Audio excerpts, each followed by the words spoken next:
Heart beat scan ఒక్క second లోనే world class 640 slide CT scan ఇప్పుడు మీ విస్టా ఇమేజింగ్ బంజారా హిల్స్ లో.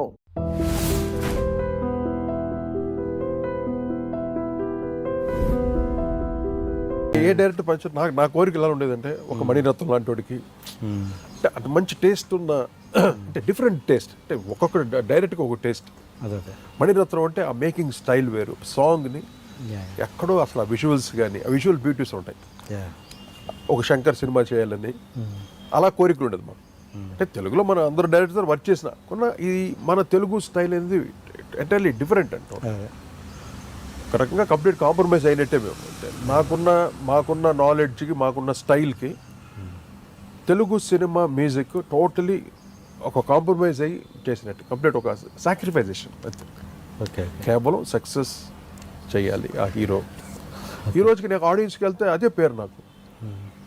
మా చిరంజీవి గారికి ఎంత బాగా కొట్టావు, మా బాలయ్య బాబుకి ఎంత బాగా కొట్టావు, మా నాగార్జునకి ఎంత బాగా కొట్టావు, ఇదే అందరూ ఫ్యాన్స్. అది చాలు నాకు. వీళ్ళు ఉండకపోయినా పర్వాలేదు నాకు, చిరంజీవికి ఉండకపోయినా పర్లేదు, ఎవరికి లేకపోయినా పర్లేదు, నా మీద ఎంత కష్టపడి చేశాను అట్లీస్ట్ ఆ గ్రాటిట్యూడ్స్ ఆడియన్స్లో ఉంది, అది చాలు నాకు. వాళ్ళ ఫ్యాన్స్లో ఉంది. అదే చిరంజీవి గారి సినిమా హిట్లర్ చేసినప్పుడు సేమ్ టైంలో మీరు పెద్దన్నయ్య చేశారు బాలకృష్ణ గారు. అవును, అప్పుడు ఫ్యాన్స్ నుంచి కొన్ని బెదిరింపులు వచ్చాయి చాలా. అసలు అంటే ఈయన క్వైట్ కామన్ అండి. ఆ రోజుల్లో ఉత్తరాలు రాసేవాళ్ళు. ఇప్పుడంతా ఎంత మీడియా ఎంత ఫాస్ట్ అయిపోయింది.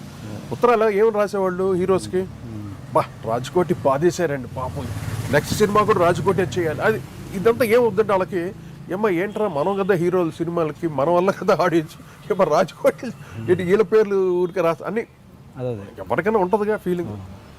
అంత హై రేంజ్కి వెళ్ళేవాడిని నేను. దీంట్లో ఎటువంటి ఇది లేవు. అంటే మీతో ఏదో చెప్పను అంటే ఆ రోజు అంత స్టేట్ మా మ్యూజిక్ లెవెల్ అలా ఉండేది. ఎలాంటి బెదిరింపులు వచ్చాయి మీకు అప్పుడు?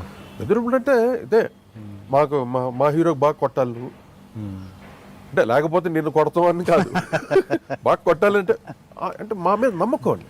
అదే ప్రతి ఫ్యాన్స్కి ఒక నమ్మకం ఉండేది, డెఫినెట్ బాగా కొడతారు, రాజ్కోటి కొట్టారు, దుమ్ము దులిపేస్తారు రా బాబు. మీరు నిజంగా గ్రూపిజం అన్న మాట వాడారు కదా, గ్రూపిజం అని ఉంటే కనుక ఇప్పుడు సపోజ్ ఈ చిరంజీవి గారు చేసిన దానికి ఆయన చెప్తారుగా ఆ సినిమాకి చేయొద్దు అలా చెప్పాలిగా. అలాగే ఉండదు, అలా ఉండదు. ఇప్పుడు ఏంటంటే ఇక్కడ నేను చిరంజీవి గారి సినిమా సక్సెస్ ఇస్తేనే, సక్సెస్ హిట్ మ్యూజిక్ ఇస్తేనే నాకు బాలయ్య సినిమా ఇస్తాడు, వెంకటేష్ ఇస్తాడు, నాగార్జున ఇస్తాడు. అర్థమైందా? నేను చిరంజీవి గారి సినిమాకి నేను చేయలేదు అనుకోండి, ఏదో చిన్న హీరోలకి అంటే ఒక శ్రీకాంత్ సినిమాలు, ఒక జగపతి బాబు సినిమాలు చేస్తూ దాంట్లో మ్యూజిక్ చేసిన ఎవరు పెద్ద హీరోలు నాకు ఎవరు. చిరంజీవి గారి సినిమా నేను హిట్ చేయాలి, హిట్ చేస్తే మిగతా హీరోస్ అందరు ఇచ్చేవాడు. అది మామూలు, అది పద్ధతి.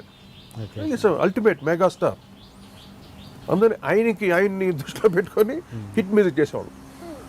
అంతేగాని మా రకంగా నేను చెప్పనా, ఆయనకి చేసిన ట్యూన్లే ఆ మిగిలిన ట్యూన్లే ఇలా పంచేవాడు. అది కూడా జరిగింది, అలా చాలాసార్లు జరిగింది. అలా వీళ్ళకి చేసిన ట్యూన్లు ఈయనకి పెట్టేవాడు చిరంజీవి గారికి. అంటే మా కాంపౌండ్ అంటే ఇలాంటి ఫీలింగ్స్ ఇప్పుడు ఉండేవి కదా, మా కాంపౌండ్ రాజ్కోటి గారు అంటే మా కాంపౌండ్, ఇంకో దాంట్లో వెళ్ళొద్దు అలాంటి. ఇప్పుడు జరుగుతున్న రిస్ట్రిక్షన్స్, ఇప్పుడు కొంతమంది డైరెక్టర్కి కొంతమంది డైరెక్టర్సే ఉంటారు, అలా అప్పుడు లేదా? అప్పట్లో అంటే ఒక సైక్లింగ్ ఉండేది.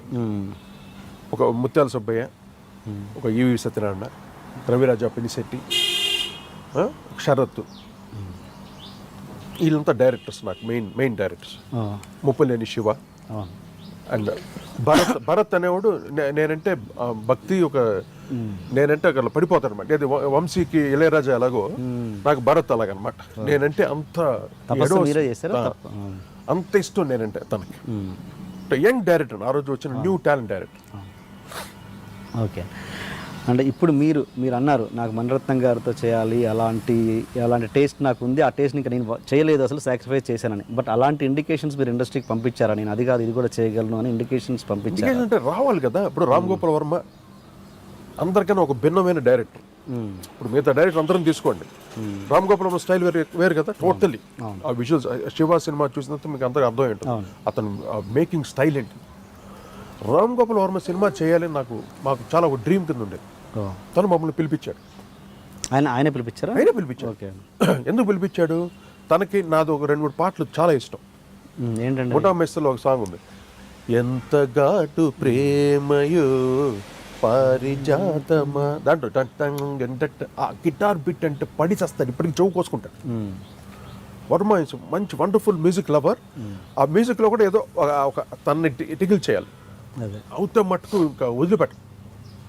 అటువంటిది రామ్ గోపాల్ వర్మ మమ్మల్ని పిలిచాడు ఇంటర్వ్యూ మాతోటి. అంటే ఫస్ట్ ఇంటర్వ్యూ అనమాట. ఏంటి నా సినిమా చేయాలంటే ఏంటి నీదే స్టఫ్ ఏముందని. ఏంటి ఇంటర్వ్యూ, హాలీవుడ్ కంపోజర్స్ గురించి అడిగాడు. ఓకే, ఆ విషయంలో నేను రాజు వర్మ కన్నా ఒక 100 రెట్లు ముదిరిపోయి ఉన్నాను. నేను చెన్నై నుండి వచ్చినాను. Hyderabad is nothing those days. Hyderabad is zero అండి, ఏమి ఉండేది కాదు ఇక్కడ. అదే ఇప్పుడు కదా అంతా ఇక్కడ మొత్తం ఎస్టాబ్లిష్ అయింది, మొత్తం ఇండస్ట్రీకి రావటం. అప్పట్లో జీరో, ఏమీ లేదు ఇక్కడ. ఒక డెజర్ట్. చెన్నైలో మేము కలెక్ట్ చేయని మ్యూజిక్లా, మేము వినని మ్యూజిక్లా అన్ని రకాల మ్యూజిక్ విని రాట్టు తేలిపోయి ఉన్నాను. మమ్మల్ని అడిగాడు క్వశ్చన్.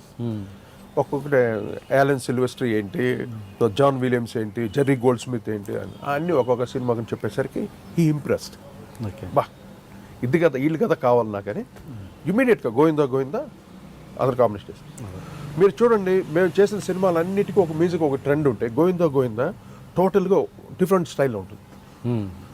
అది ఆడియన్స్ అందరికీ తెలుసు, మ్యూజిక్ లవర్స్ చాలా డిఫరెంట్గా ఉంటుంది. రామ్ గోపాల్ వర్మ సినిమా కాబట్టి. అలాగే ఒక మణిరత్నం సినిమా వచ్చింది అనుకోండి, అది మణిరత్నం సినిమా అన్నట్టు ఆ మ్యూజిక్ ఆ ట్రెండ్ వెళుతుంది. ఒక శంకర్ వచ్చాడు, తనకు తగ్గట్టుగా వెళుతుంది. So they are the visual makers. ఆ సాంగ్ని ఎలా పిక్చరైజ్ చేయాలి. నేను ఒక ఐరిష్ కైండ్ ఆఫ్ బిట్ ఇచ్చాం, ఏదో సంథింగ్ ఒక న్యూ కలర్ ఆఫ్ మ్యూజిక్ ఇస్తే ఆ మ్యూజిక్ బిట్ని ఎలాగ తీయాలి అని వాళ్ళు ఆలోచిస్తారు. ఇక్కడ మనోళ్ళు కొరియోగ్రాఫర్స్ గొప్ప చెప్పేస్తారు. నేను ఎంత కష్టపడి, బాలసుబ్రహ్మణ్యం ఎన్ని కష్టపడి ఆయన ఎక్స్ప్రెషన్స్ ఇస్తాడు పాటలకి.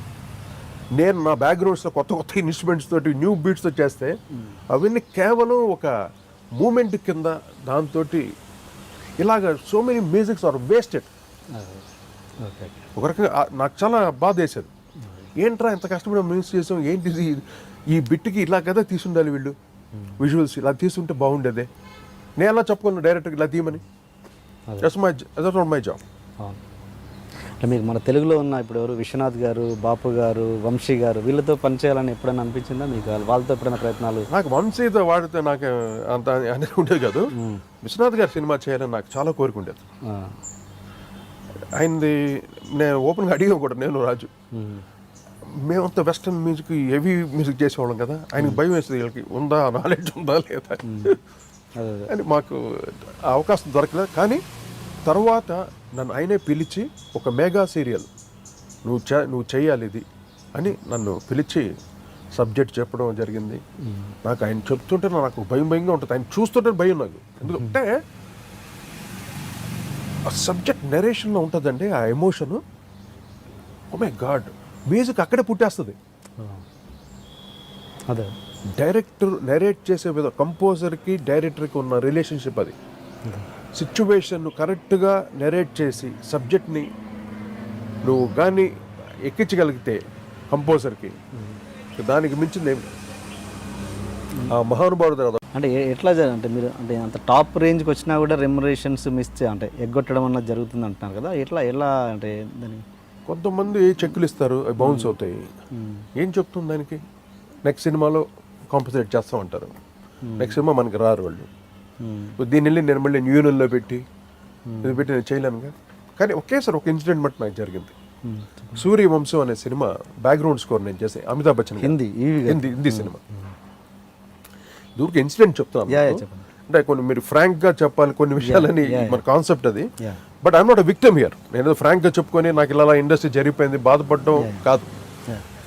సూర్యవంశం అనే సినిమాకి ఒక బడ్జెట్ మాట్లాడుకొని మ్యూజిక్ చేస్తే నాకు బడ్జెట్ ఇచ్చిన బడ్జెట్ ఒకటి, అక్కడ రాసిన బడ్జెట్ ఒకటి వేరే రకంగా. అంటే అక్కడ సంథింగ్ మిస్షిప్స్, సమ్ కమ్యూనికేషన్ ప్రాబ్లమ్స్, అంటే ఎక్స్ట్రాగా రాసేసి సంథింగ్. అది నాకు డబ్బులు సెటిల్ చేయాలి. సెటిల్ చేయనప్పుడు నేను కంప్లీట్ ఆపేసి నేను ఇవ్వను, నాకు ఫుల్ సెటిల్ చేస్తాను, నేను ఇవ్వను చెప్పాను. నాకు కృష్ణ గారు అంటే చాలా గౌరవం. మమ్మల్ని ఎంతగానో ఎంకరేజ్ చేసిన మహా గొప్ప వ్యక్తి కృష్ణ గారు. హీరో కృష్ణ గారు బ్యానర్ అది, పద్మాలయ ప్రొడక్షన్స్. అక్కడ సూర్యవంశం, అమితాబ్ బచ్చన్ గారు అప్పుడు చాలా బ్యాడ్ షేప్ ఆయన. అవును. ఈవి సత్యనారాయణ డైరెక్ట్ చేశాడు ఆ సినిమా హిందీలో. మనం తెలుసు. ఆ రీ రికార్డింగ్ టైంలో నేను ఒక బడ్జెట్ ఇచ్చాను. తక్కువ బడ్జెట్లో, నేను పెద్ద హై బడ్జెట్స్ కూడా కాదు. హిందీ అంటే ఏంటంటే ఆర్కెస్ట్రాకి ట్రిపుల్ పేమెంట్ ఇవ్వాలి. అంటే 100 రూపాయలు అంటే 300 ఇవ్వాలి.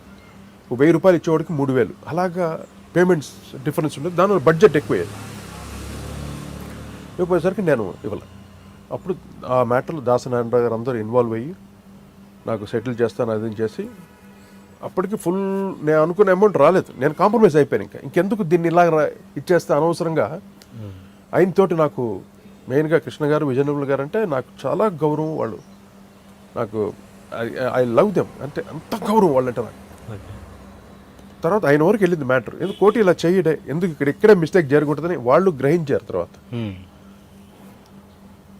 అది పెద్ద ఇన్సిడెంట్ అయిపోయి తర్వాత అక్కడి నుండి మహేష్ బాబు సినిమా నాకు యాక్చువల్ నేను ఇలా రావటం ఇలా చేయటం వల్ల ఏంటి, ఓహో డిమాండ్ చేశాడు కదా ఆడికి సినిమా ఇవ్వకూడదు అని ఉంటారుగా పక్కన వాళ్ళు. ఇలాగా మొత్తం మీరు అప్పటికి మీరు ఇండివిజువల్గా చేశారు అది సూర్యవంశం. ఇండివిజువల్. అంటే హిందీ అంటే మళ్ళీ ఇక్కడే మామూలుగా ఇక్కడే రికార్డ్ చేస్తారు కదా సార్? ఇక్కడే. మళ్ళీ మీరు హిందీకి డబల్ అవుద్ది అంటారు. బట్ ఆర్కెస్ట్రా పేమెంట్ మటుకు అలాగే ఇవ్వాలి. అవునా? అది యూనియన్ రూల్ అనమాట. హిందీ అంటే ఇంటర్నేషనల్ కదా, దానికని డబుల్ పేమెంట్ ఉండేది. కొంతమంది త్రిబుల్ పేమెంట్ ఇచ్చేవాళ్ళు, కొంతమంది అలాగనమాట. డబుల్ పేమెంట్స్, త్రిబుల్ పేమెంట్స్ అలాగే చేసినప్పుడు బడ్జెట్ అమితాబ్ బచ్చన్ గారు అయితే ఆ సినిమా రీ రికార్డింగ్కి వెరీ మచ్ ఇంప్రెస్డ్. మనం కలిసి చాలా సినిమాలు చేద్దాం అనుకున్నాను. ఆ సినిమా హిట్ అయి ఉంటే నేను డెఫినెట్గా బాంబేకి వెళ్ళిపోయి ఉంటాను. కానీ నాకు తెలుగే ఇష్టం, ఫ్రాంక్లీ.